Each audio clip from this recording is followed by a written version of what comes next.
رقص برائے امن و انسانی بہبود۔ جی ہاں، اس خوبصورت نظریے کی حامل بہترین شخصیت نائب زادہ اسفنجار خٹک افغانستان کے قومی شاعر خوشحال خان خٹک کے خاندان کا روشن چراغ ہیں۔ اپنے رقص میں صوفیانہ پیغام اور انسانی محبت و امن کے پیغام کے ذریعے کلاسیکل کتھک میں اپنا ایک الگ مقام رکھتے ہیں۔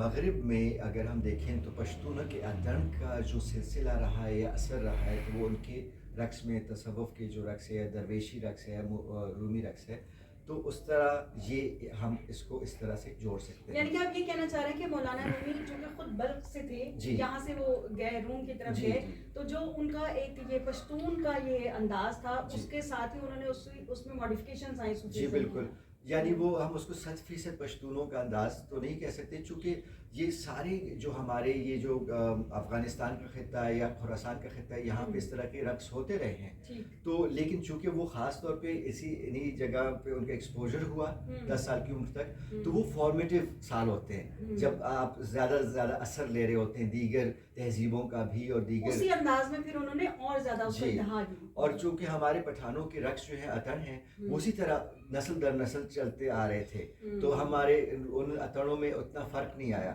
دیکھیے اگر آپ یہاں پہ غور فرمائیے نا، تو پشتو میں جو ہم رقص کے لیے جو ہمارا لفظ ہے وہ اطن ہے، اور سنسکرت زبان میں جو لفظ ہے اطن کے لیے یا رقص کے لیے وہ ہے نرت یا نرتہ یا نرتن۔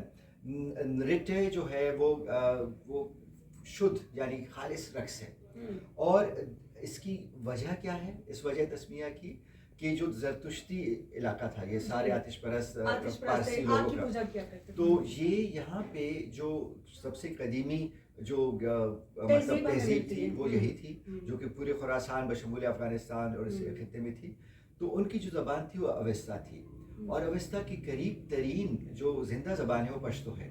اور خوشحال خان خٹک سے میری نسبت ہے، جو کہ افغانستان کے شاعر، قومی شاعر ہیں اور پشتونوں کے ایک عظیم شاعر، ان کی میں 12ویں نسل سے ہوں۔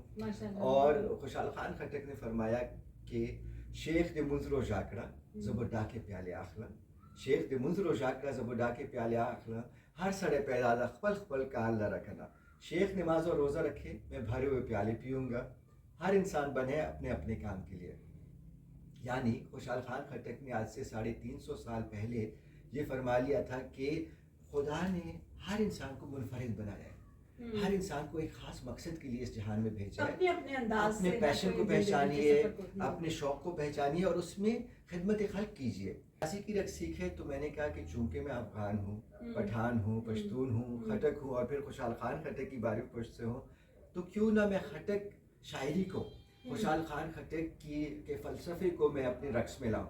تو پھر میں نے پشتو کی آہنگ پہ، پشتو کی تال پہ، پشتو کی موسیقی پہ میں نے جو ہے نا خٹک کتھک کو ایجاد کیا، جس میں ہمارا کتھک کی گھنگرو ایک مظلوم ساز، گھنگرو ایک ساز ہے، اس کی وجہ سے کسی کی موت واقع نہیں ہوئی، اس کی وجہ سے کسی کی جو ہے نا مطلب کسی کو نقصان نہیں پہنچا ہے، اور ایک یہ بے ضرر چیز ہے، لیکن یہ تانا زنی کی زد میں رہا ہے۔ جی وہ تو معاشرے کی جو ہے نا ظلم ہے، معاشرے کی نابرابری اور ناانصافی کی وجہ سے کہ ہم نے سازوں میں بھی جو ہے نا وہ بھی وہاں پہ بھی ڈسکریمنیشن کرتے ہیں، اپنے رویے جو منفی رویے، اور اس سے ہمیں خود ہی نقصان ہوتا ہے۔